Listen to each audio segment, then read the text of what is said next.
బద్రీనారాయణ స్వామి వారి యొక్క దివ్య మందిరం బద్రీనాథ ధామం. అలకనందా నది స్వామివారి పాదాల చెంత ప్రవహిస్తున్నటువంటి సమయం. సాక్షాత్తు కూడా సముద్ర మట్టానికి 3330 మీటర్ల ఎత్తులో ఈ యొక్క బద్రీధామం నిలవై ఉన్నది. జ్ఞాన సముపార్జనకు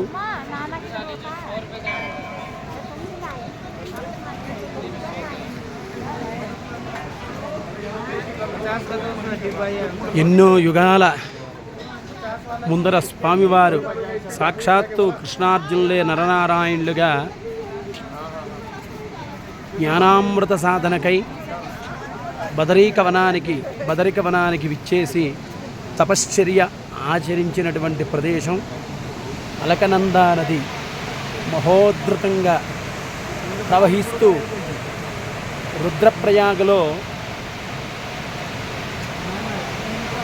రుద్రదేవప్రయాగల యందు గంగా నదిలో కలుస్తుంది.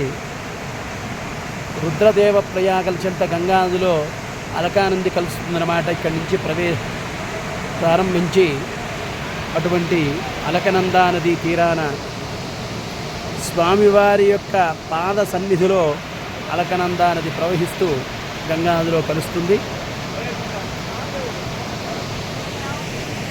దివ్య బద్రీనాథ ధామం లెక్కించండి. చరితార్థులకండి చారుధామ యాత్ర భాగ్యం అందరికీ కూడా కలగాలని కోరుకుంటూ జై శ్రీరామ్. सुमिल कहाँ गए?